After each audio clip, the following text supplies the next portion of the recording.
And we're on. Now, my mother and I are home in Morristown, but my father, of course, is still in Pusan. And he is now harbor master of Pusan. And it was chaos. And he didn't have a place to stay, particularly. He stayed right in the office and slept on a cot. Ooh. And would go to the officers club to eat. And because he was busy as a beaver. And of course, my brother, I never mentioned my brother before, but my brother had graduated from Cornell in 1951, and he had a full NROTC scholarship where he had to serve some time afterwards, and he did. The first go round was on the USS Missouri, and they were headed, of course, for Korea, because by this time it was June of 1951. And my father was in Pusan. And when they came in, my father had not seen my brother in almost 4 years. And when the ship came in, my father piloted the Missouri into Pusan with my brother on it.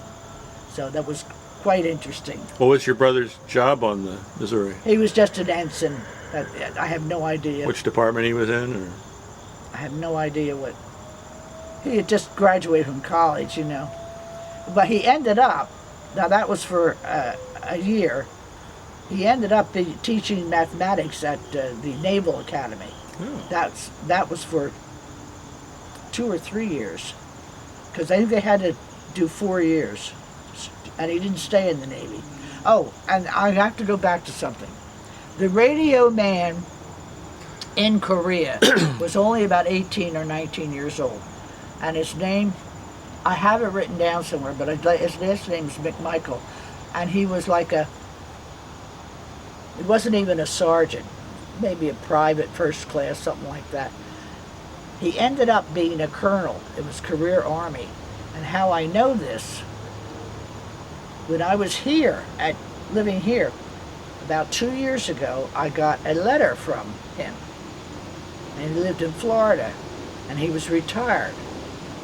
And he had sent me some pictures that he had come across, and also something else.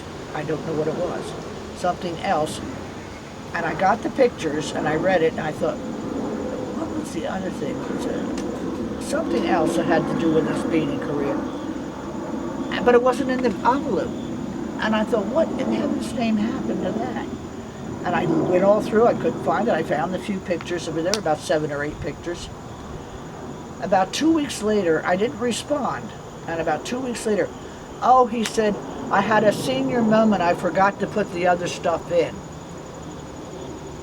And I did not answer him at all.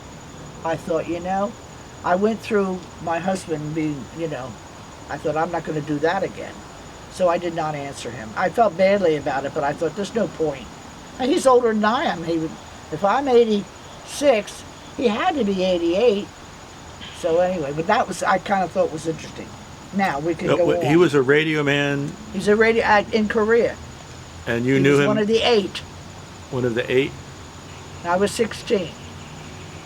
Oh, he's one of your boyfriends. He was not my boyfriend. Oh. No. We palled around. We went hiking and stuff like that. But no, he was no romantic interest at all. So why you didn't want to keep in touch with him? Because why? I didn't want to keep in touch with him because if he forgot to put whatever it was, the other correspondence in there. Right. I thought, I'm not getting involved. Oh, okay. Maybe I'm prejudiced, but I've been there, done that. You know what I mean? Yeah. So, anyhow. But I thought it was very interesting about my father. Piloting in we've been on the Missouri in Hawaii. We visited, I know. And so have I. Yeah. Because they have a space in the middle. All right, now. So then my father, I got to make sure. So your father got out when? No, he didn't get out of the service. Oh, no. Okay. But he left Korea. He left Korea. With guns blazing, or? He went to San Francisco again. Okay. And, well, Pusan was a battle, wasn't it? Was it right in the middle of a battle during the Korean War? No. Or Yeah, it was terrible. So was he driven out of there? No, he wasn't driven out of there. He was there over a year. And we came back.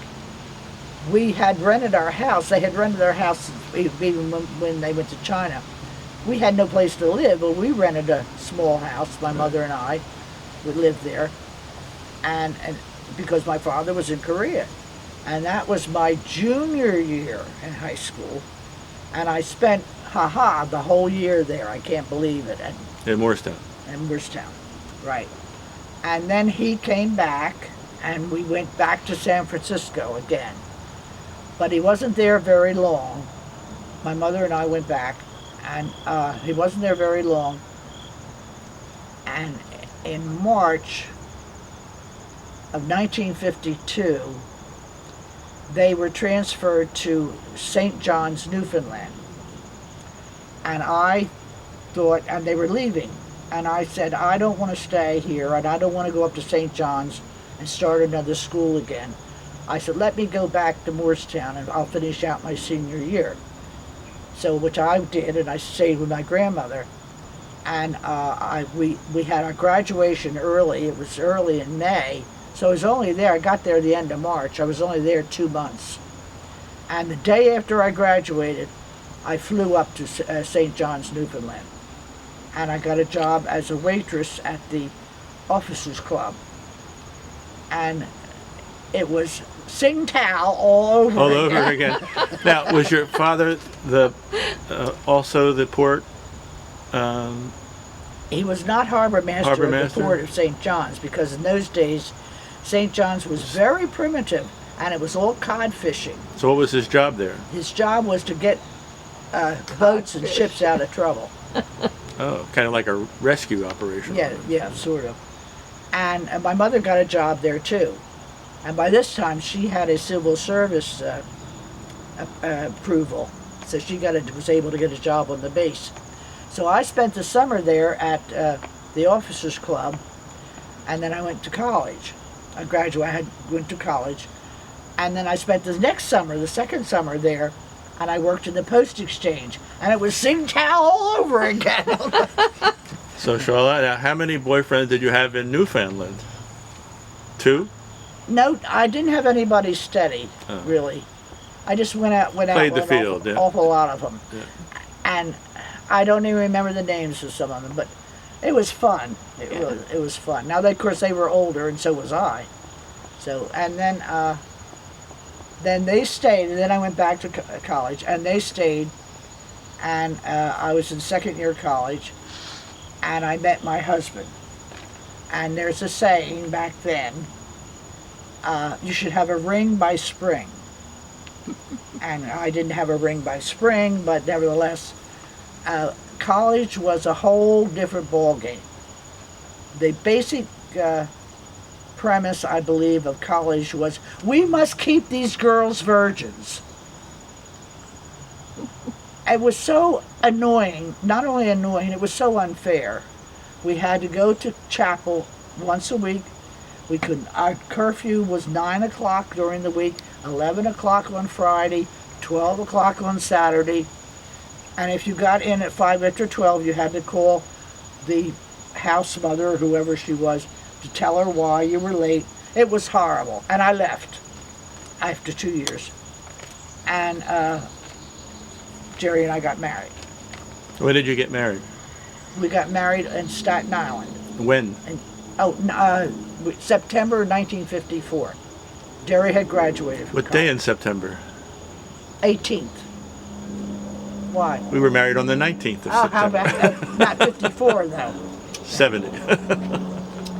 And so then we got married, and we moved to Plasticville, and we had an apartment there. And that's another story which I will end now, because that's me, my life from 1934 to the age of 20. And that's it.